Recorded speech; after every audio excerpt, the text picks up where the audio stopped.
मुबारक हो, आपको लड़की हुई है। ये लीजिए आपकी बच्ची। हे भगवान, ये क्या? एक तो मुझे लड़की हुई है, ऊपर से इसका रंग कितना काला है। अगर माँ जी ये इन्होंने इसे देख लिया तो न जाने क्या होगा। सुजाता मन ही मन ये सब सोच रही होती है कि तभी वहां उसका पति अनुराग आता है। करमजली, तुझे शर्म नहीं आई एक लड़की को पैदा करते हुए? ऊपर से पैदा भी किया तो एक काली लड़की को। अगर मुझे पता होता कि तू काली लड़की को जन्म देगी तो मैं तेरी कोख में ही से मार देता। मुझे एक बेटा चाहिए था, ना कि एक काली बेटी और बदसूरत बेटी। अनुराग की ऐसी बातें सुन सुजाता अपनी बच्ची को गले से लगाकर रोने लगती है।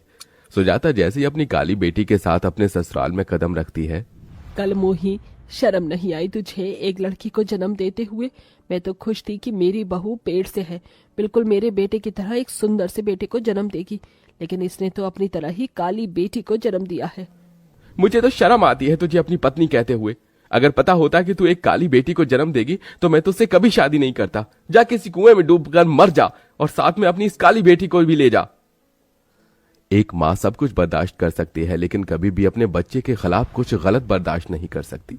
अपनी सास और पति से अपने बच्चे के लिए इतना सब कुछ सुन सुजाता का दिल पर जो बीत रही थी उसके बारे में तो कोई अंदाजा भी नहीं लगा सकता था।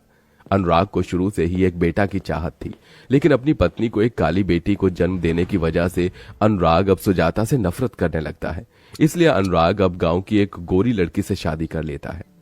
ये आपने क्या किया? मेरे होते हुए आपने दूसरी शादी कैसे कर ली?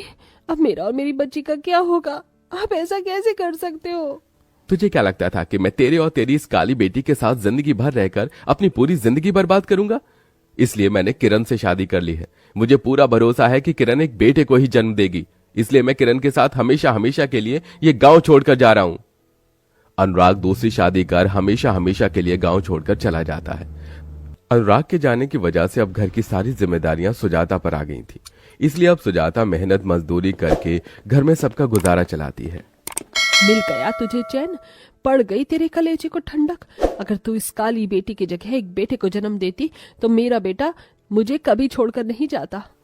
कलावती के ताने सुजाता के दिल पर किसी तीर की तरह लगने का वार करते थे, लेकिन सुजाता सिर्फ अपनी बच्ची के लिए सब कुछ बर्दाश्त करके हमेशा चुप रहती है। ऐसे ही समय बीतता रहता है और सुजाता की बेटी पूरे 6 साल की हो जाती है। माँ, आप कहाँ गई थी? मैं कब से आपका इंतजार कर रही थी।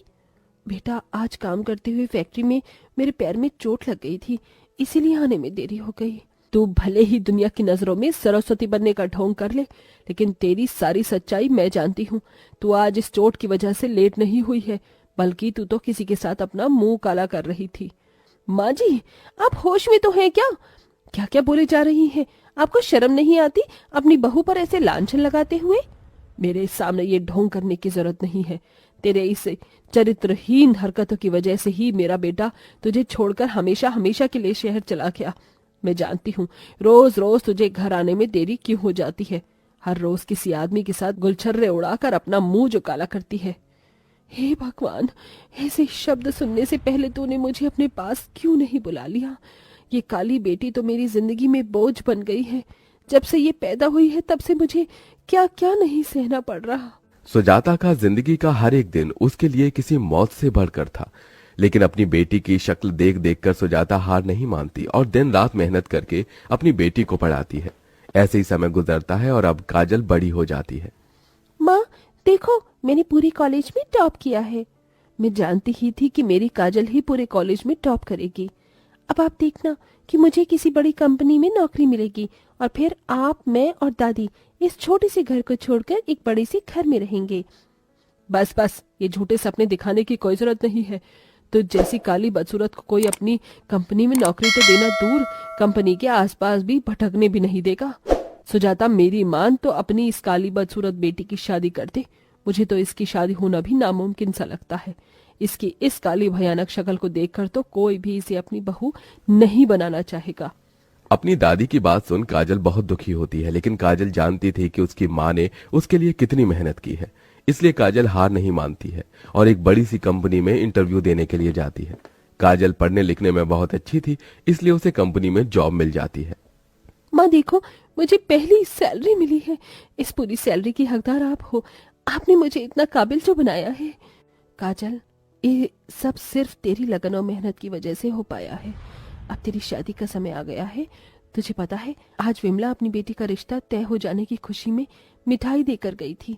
मैं भी चाहती हूँ कि मैं भी अपनी बेटी का रिश्ता तय होने की खुशी में गांव के लोगों को मिठाई, लड्डू।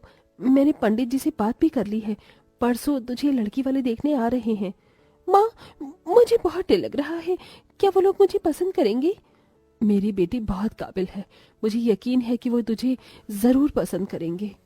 अपनी माँ की बात सुन काजल को सुकून मिलता है। ऐसे ही 2 दिन गुजर जाते हैं और आज लड़के वाले काजल को देखने के लिए आते हैं। देखिए, मेरे बेटे के लिए एक से एक लड़कियों के रिश्ते आते हैं, लेकिन पंडित जी के कहने पर हम आपकी बेटी को देखने आए हैं। आपकी बेटी के काले होते हुए भी हम उसे अपने घर की बहू बनाने के लिए तैयार हैं, लेकिन दहेज में हमें 20 लाख रुपए चाहिए। भाई साहब, हम लोग दहेज में 20 लाख रुपए दे सके, इतनी तो हमारी हैसियत नहीं। तो बहन जी, ये रिश्ता भी नहीं हो सकता।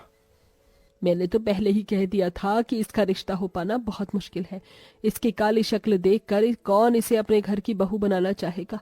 इससे अच्छा तो इसे जहर देकर मार देती, वही तेरे लिए सही था। अपनी दादी की बात सुन काजल की आंखों में आंसू आ जाते हैं और वो भागते हुए अपने गांव की नदी किनारे चली जाती है और वहां जोर जोर से रोने लगती है। काजल के रोने की आवाज सुन वहां पर एक अंशुमन नाम का लड़का आता है। अरे, आप ऐसे ही रो क्यों रही हैं? तुमसे मतलब? ठीक है, अगर आपको नहीं बताना तो कोई बात नहीं, लेकिन इतना गुस्सा मत कीजिए। ये लीजिए रुमाल, इससे अपने आंसू साफ कर लीजिए। अंशुमन काजल को रुमाल देकर वहां से चला जाता है और पेड़ के पीछे छुपकर काजल को देखने लगता है।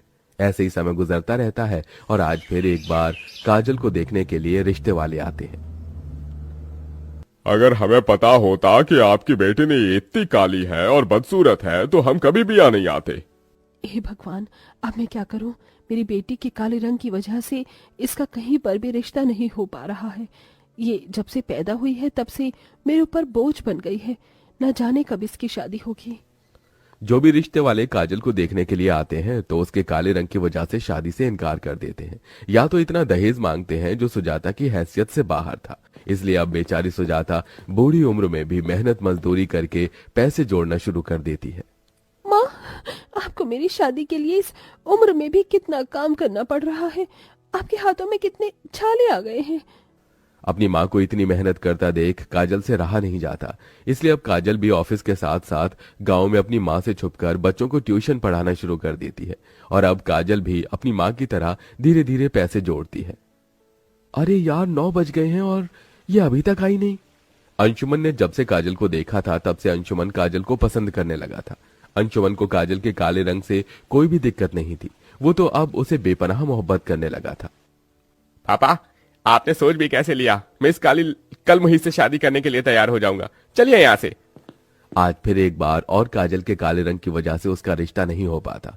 काजल अब इन सब चीजों को और बर्दाश्त नहीं कर पाती, इसलिए गांव की नदी किनारे जाकर काजल नदी में खुद की आत्महत्या करने ही वाली होती है कि तभी वहां अंशुमन आता है और काजल को ये सब करने से रोकता है।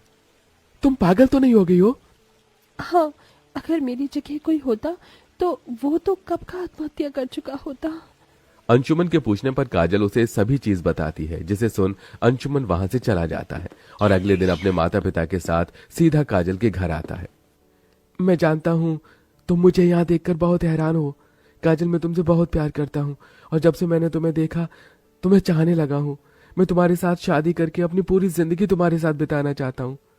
अंशुमन की बात सुन काजल की आंखों में आंसू आ जाते हैं, जिसके बाद काजल इस रिश्ते के लिए हाँ कर देती है और कुछ दिनों में अंशुमन और काजल की शादी हो जाती है। अंशुमन सुजाता से 1 रुपया भी दहेज में नहीं लेता है। बेटा, तुमने मेरे सीने के बोझ को हमेशा हमेशा के लिए खत्म कर दिया। मैं कभी सपने में भी नहीं सोच सकती थी कि मेरी बेटी को इतना प्यार करने वाला जीवन साथी मिलेगा। काजल नम आंखों से उसे अपनी माँ से विदा लेती है और अंशुमन के साथ एक नई जिंदगी शुरू करती है। शादी के बाद भी काजल जॉब करना नहीं छोड़ती और दिन रात मेहनत करते इतने पैसे जोड़ती है कि वो अब अपनी माँ और दादी को तोहफे में एक बड़ा सा घर देती है। अपनी पोती की इतनी तरक्की देख कलावती को भी अपनी गलती का एहसास हो जाता है।